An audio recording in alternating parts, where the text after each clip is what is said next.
Merci. Merci beaucoup. Avant toute chose, j'aimerais remercier les organisateurs, Aude, Juliette, Valentin, toute l'équipe, de m'avoir invité et de m'avoir sorti du bocal. C'est la première fois que je fais un truc à HEC. Je ne pensais jamais aller présenter un truc d'astronomie à HEC. Et honnêtement, après avoir vu toutes les présentations à date, je ne sais pas ce que je fais ici. Je n'ai aucune idée. Je dirais que je suis la pause rafraîchissement avant le temps. Mais donc, je vais vous amener loin, au-delà des limites. Alors voilà. Poussière d'étoiles. C'est une expression que l'on connaît bien, n'est-ce pas? Nous sommes de la poussière d'étoiles. C'est une expression galvaudée.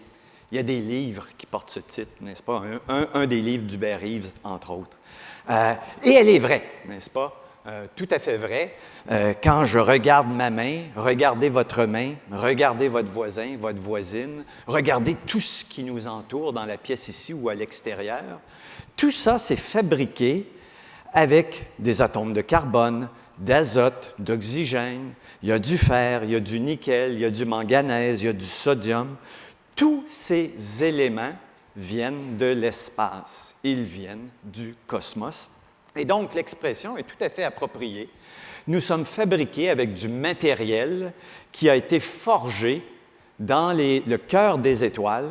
Ces étoiles naissent, vivent, meurent, rejettent ce matériel qu'elles fabriquent. Ce matériel enrichit le milieu interstellaire et de nouvelles générations d'étoiles sont formées.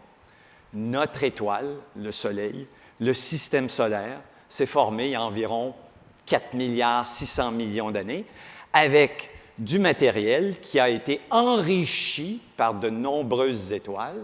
Et essentiellement, les atomes dans votre main, dans votre corps, tous les atomes qui forment tout ce que vous voyez ici dans la pièce et à l'extérieur, sont âgés en moyenne de 8 milliards d'années. C'est l'âge moyen des atomes. Ils étaient là au moment où notre Soleil et les planètes se sont formés. Mais ça, c'est la fin de l'histoire. C'est l'histoire récente. Notre histoire est beaucoup plus ancienne que ça. Elle remonte à beaucoup plus loin dans le temps, à une époque où il n'y avait rien. Et quand je dis rien, je ne parle pas du vide, je parle du néant, la non-existence. On peut imaginer une fluctuation quantique qui, au moment où elle entre en existence, libère une formidable quantité d'énergie qui va devenir le Big Bang. Et cette énergie va se répandre partout. L'espace et le temps vont commencer à exister. Le Big Bang, ce n'est pas une explosion dans l'espace, c'est une explosion de l'espace. L'espace s'étire, le temps s'écoule. Et au fur et à mesure que le temps s'écoule et que l'espace s'étire, la température diminue. 1 millionième de seconde après le début du Big Bang, la température qui règne est de 10 000 milliards de degrés. C'est très chaud. Et à partir de ce moment, l'énergie va se transformer en matière. Tout le monde a entendu parler du célèbre E égale mc carré d'Albert Einstein. On l'a tous entendu. Il établit une équivalence entre la matière et l'énergie. Eh bien voilà, on a une grande quantité d'énergie qui sera transmutée en matière et tout ça va se faire dans le premier millionième de seconde. Toute la matière qui existe ici et d'ailleurs dans le cosmos a été fabriquée dans le premier millionième de seconde. Tous les protons, tous les neutrons, tous les électrons qui existent partout, dans vous, dans votre corps, dans la pièce, partout, toute cette matière a été forgée dans le premier millionième de seconde. Et il y a une quantité phénoménale de matière. Une partie d'entre elles va être assemblée et éventuellement, et là je sais ce que vous faites, vous comptez le nombre de zéros, je vous le dis tout de suite, il y en a 29. Alors, le nombre que vous voyez ici à l'écran, 100 milliards de milliards de milliards, représente le nombre moyen de ces particules créées dans le premier millionième de seconde qui se retrouvent dans chacun de vous. Nous sommes un assemblage, individuellement, un assemblage de 100 milliards de milliards de milliards de particules fondamentales, et ces particules existent depuis le premier millionième de seconde. Vous vous êtes peut-être levé ce matin en vous disant « Je me sens fatigué, je me sens usé. » Eh bien, c'est normal. Vous êtes fait avec du matériel qui a 14 milliards d'années. Ce matériel a été recyclé, recyclé, recyclé, mais vous êtes fait avec du vieux matériel, du vieux stock, n'est-ce pas? Et ce matériel va être forgé, évidemment, dans le Big Bang, dans le premier millionième de seconde, mais il ne commencera pas immédiatement à faire des étoiles et à faire des planètes. Une seconde après le Big Bang, la température a chuté d'un facteur 1000. On est à 10 milliards de degrés. On commence à assembler les premiers protons et les premiers neutrons. 3 minutes plus tard, on est à 1 milliard de degrés et on a tout l'hydrogène et tout l'hélium qui existent dans le cosmos. Et ça s'arrête là.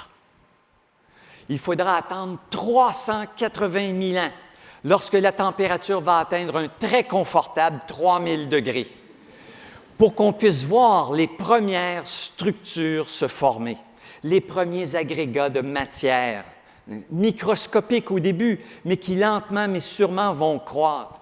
L'image que vous voyez à l'écran est probablement l'image de l'univers le plus ancien que l'on puisse obtenir. C'est une véritable image, obtenue par des satellites en orbite autour de notre planète, qui vous montre le début de l'univers. Les petites taches colorées sont les germes des étoiles et des galaxies à venir. Ça va commencer 380 000 ans après le Big Bang et le processus va s'enclencher.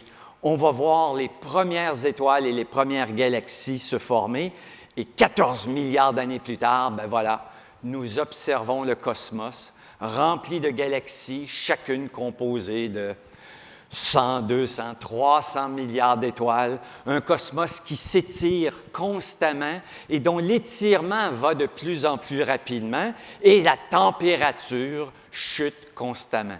La température moyenne maintenant dans le cosmos, elle est de 3 degrés au-dessus du zéro absolu, c'est-à-dire moins 270 degrés Celsius. La température, c'est l'élément clé dans la construction de la complexité dans l'univers. Tant et aussi longtemps que l'univers est chaud, la matière demeure chaotique. Au fur et à mesure que la température s'abaisse, les structures peuvent se fabriquer et devenir de plus en plus complexes. Il faut imaginer, par exemple, une pièce remplie de vapeur d'eau très, très chaude. Et si on abaisse la température dans la pièce, lentement mais sûrement, il va y avoir des gouttelettes d'eau qui vont se former sur les parois. La température baisse encore et on va obtenir des cristaux de glace sur les parois. Et un cristal de glace est une structure extrêmement complexe face à un gaz sous forme de vapeur. Vous le voyez, la température, c'est l'ingrédient clé. Dans le cosmos, évidemment, pour abaisser la température, on doit l'étirer. Le cosmos doit être en expansion. Vous avez à l'écran ici ce résumé de toute l'histoire de l'univers, du chaos complet du Big Bang, en passant par la formation des premières étoiles, des premières galaxies, des premières planètes, certaines avec une surface dure, une surface rocheuse. Minimalement, sur au moins l'une d'entre elles, il y a des processus géologiques, chimiques, biochimiques, biologiques qui vont amener à l'apparition de la vie dans les océans, une vie unicellulaire qui va devenir plus complexe, qui à terme va émerger sur les terres hors de l'eau et qui éventuellement va mener à l'émergence de la conscience, de l'intelligence, au moins minimalement une créature intelligente capable de fabriquer des machines qui lui permettent d'observer le cosmos. En 14 milliards d'années, nous sommes passés du chaos complet à la conscience, finalement. Et donc, nous sommes présentement dans une période de l'histoire de l'univers où le matériel est constamment recyclé. Les étoiles naissent à partir de nuages de gaz, majoritairement riches en hydrogène et en hélium. Elles naissent, elles vivent, elles forgent des éléments plus complexes dans leur noyau par le biais de réactions nucléaires. Elles fabriquent du carbone, de l'azote, de l'oxygène. Et lorsqu'elles meurent, elles rejettent ce matériel dans le cosmos, prêt à enrichir les autres nuages et à reprendre le processus. Nous sommes dans ce que nous pourrions appeler l'ère des étoiles, l'ère stellifère, celle qui permet l'existence des étoiles. Eh bien, ce processus de l'ère stellifère est un processus cyclique, constant, n'est-ce pas? Vous avez de la matière qui sert à fabriquer des étoiles, qui la transforme un peu, qui la rejette dans le milieu interstellaire, et on recommence comme ça. Et on fait ça depuis 14 milliards d'années, moins 380 000 ans, évidemment, là. On s'entend que c'est négligeable. Mais donc, ce processus de recyclage qui a l'air idéal n'est pas parfait. Rien n'est éternel, naturellement. Dans ce processus, lorsque des étoiles se forment et qu'elles transforment la matière, une partie, au moment où une étoile meurt, est rejetée dans le milieu interstellaire. Mais il y en a une petite partie dans le cœur qui demeure prisonnière et qui va mourir là, dans ce qu'on appelle un cadavre stellaire. Naine blanche, étoile à neutrons, trou noir, une petite partie de la matière ne retourne jamais dans le milieu interstellaire. Donc, le cycle va éventuellement s'arrêter par manque de carburant, par manque de gaz. Et on peut estimer quelle est la durée de l'ère stellifère. Elle durera 100 billions d'années, 100 000 milliards d'années, n'est-ce pas? Ou si vous préférez, 10 000 fois l'âge de l'univers actuel, n'est-ce pas? Ça ne dit rien à personne. Ce sont des nombres avec beaucoup de zéros. Et donc, juste pour les besoins de la cause, je me suis amusé à faire un petit calcul. Imaginons qu'on répartit l'ère stellifère, 100 billions d'années, sur une année. Que le Big Bang commence le 1er janvier à minuit, 1 seconde, et que l'ère stellifère se termine au 31 décembre à 23h59 minutes, 59 secondes. Eh bien, nous, présentement, nous sommes dans la première heure de l'année, n'est-ce pas? Nous sommes littéralement apparus dans les braises chaudes du Big Bang. Il y a toute une histoire qui va se dérouler après nous, mais nous sommes apparus extrêmement tôt dans l'histoire de l'univers.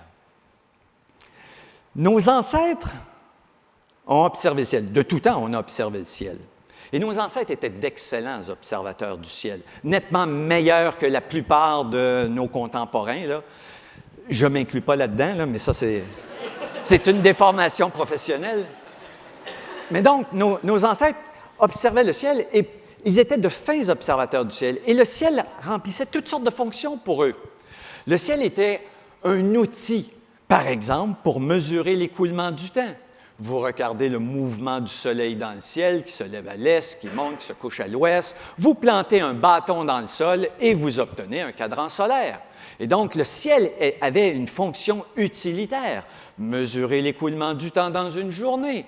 Vous regardez le cycle des phases lunaires, vous obtenez un mois d'une pleine lune à une autre pleine lune. Vous regardez le cycle des saisons, vous avez une année. Donc, le ciel était utilitaire. Mais c'était aussi un endroit où nos ancêtres ont projeté toutes leurs histoires. Ils ont imaginé dans le ciel que c'était la résidence de dieux, de déesses, de monstres, de héros. Ils projetaient leurs angoisses et leurs aspirations dans le ciel. Littéralement, le cosmos donnait un sens à leur existence. Aujourd'hui, et c'est très récent dans l'histoire de l'humanité. Aujourd'hui, depuis 100 ans à peine, nous savons que le cosmos est constitué de milliards et de milliards de galaxies. Chacune de ces galaxies contient des centaines de milliards d'étoiles et de nuages de gaz. Ces nuages de gaz engendrent de nouvelles étoiles, ces étoiles engendrent de la matière plus complexe. Et donc, quand je regarde ma main, je vois à travers ma main tous les mécanismes cosmiques qui ont été à l'œuvre depuis 14 milliards d'années et qui font que je suis ici en train de vous parler. Et vous pourriez en dire tout autant. Donc, quand on regarde désormais le cosmos, il y a un renversement absolument remarquable de la manière dont on interprète le ciel. Pour nos ancêtres, le ciel donnait un sens à leur existence. Aujourd'hui, parce que nous sommes conscients, nous donnons un sens au cosmos. D'une certaine manière, le cosmos sait qu'il existe parce que nous sommes là pour le dire, nous sommes là pour témoigner de son existence. Et de la même manière que des parents trouvent un sens à leur existence à travers leurs enfants, souvent, eh bien, le cosmos trouve son sens à travers nous, ses enfants, les enfants du Big Bang. Merci. Merci beaucoup.